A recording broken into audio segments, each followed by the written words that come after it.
5 মামলায় জামিনের পর নতুন মামলায় গ্রেফতার আইভি। একদিন আগে তাকে 5 মামলায় হাইকোর্ট জামিন দিলেও মুক্তি মেলেনি। 5 মামলায় হাইকোর্ট থেকে জামিন পাওয়ার পরদিন নারায়ণগঞ্জ সিটি কর্পোরেশনের সাবেক মেয়র সেলিনা হায়াত আইভিকে আবার নতুন একটি হত্যা মামলায় গ্রেফতার দেখিয়েছে পুলিশ। শুক্রবার রাতে নারায়ণগঞ্জ জেলা পুলিশের অতিরিক্ত পুলিশ সুপার তারেক আল মেহেদি বলেন, বৈষম্যবিরোধী ছাত্র আন্দোলনের সময় ইন্টেরিয়র মিস্ত্রি সেলিম মণ্ডল হত্যা মামলায় তাকে গ্রেফতার দেখানো হয়েছে। গত বছরের জুনে বিস্ফোরক আইনে সিদ্ধিরগঞ্জ থানায় করা মামলায় আসামির তালিকায় আইভির নাম না থাকলেও তদন্তে ঘটনার সঙ্গে তার সম্পৃক্ততা পাওয়ায় গ্রেফতার দেখাতে আবেদন করে পুলিশ। এ মামলায় বৃহস্পতিবার বিকালে জেলার একটি সিনিয়র জুডিশিয়াল ম্যাজিস্ট্রেট আদালতে শুনানি হলে বিচারক আবেদন মঞ্জুর করেন বলে জানান তারেক আল মেহেদি। ওই দিন 5টি মামলায় হাইকোর্ট আইভিকে অন্তর্বর্তীকালীন জামিন দেয়।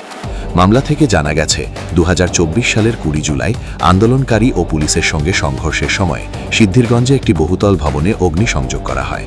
এ ভবনের 3য় তলায় ডাচ বাংলা ব্যাংকের সিমরাইল শাখার আভ্যন্তরীণ সজ্জার কাজ করার সময় সেখানে 3 কর্মী পুড়ে মারা যান। 3 দিন পর তাদের মৃতদেহ ভবনটি থেকে উদ্ধার করা হয়। তাদের একজন ছিলেন 29 বছর বয়সী সেলিম মণ্ডল। তার বাড়ি কুষ্টিয়ার কুমারখালী উপজেলার চর জগন্নাথপুর গ্রামে। মৃত্যুর 10 মাস পর গত বছরের 6 জুন তার কৃষক পিতা ওয়াজেদ আলী হত্যা মামলাটি করেন। 2024 সালের 5 আগস্ট গণ অভ্যুত্থানের মুখে আওয়ামী লীগ সরকারের পতনের পর 18 আগস্ট সেলিনা হায়াত আইভিকে মেয়রের পদ থেকে অপসারণ করে তৎকালীন অন্তর্বর্তী সরকার। গত বছরের 9 মে ভোরে নারায়ণগঞ্জ শহরের দেওভোগের নিজ বাসা থেকে সাবেক মেয়র আইভিকে গ্রেফতার করে পুলিশ। পরে তাকে জুলাই আন্দোলনের ঘটনায় দায়ের হওয়া 3টি হত্যা মামলা ও 2টি হত্যা চেষ্টা মামলায় গ্রেফতার দেখানো হয়।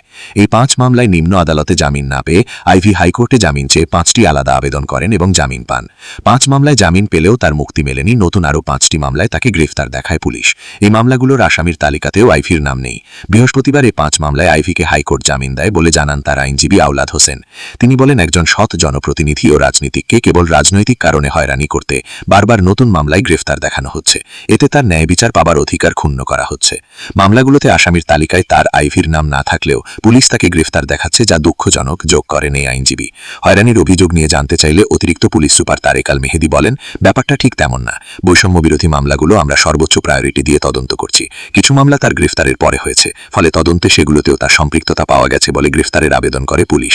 সরকারি চাকরিতে কোটা পদ্ধতির সংস্কারের দাবিতে গড়ে ওঠা জুলাই আগস্টে বৈষম্যবিরোধী ছাত্র আন্দোলনে হাতাহতের ঘটনায় এ জেলায় 105টি মামলা হয়েছে। তার মধ্যে মাত্র 7টির তদন্ত শেষে অভিযোগপত্র দিয়েছে পুলিশ।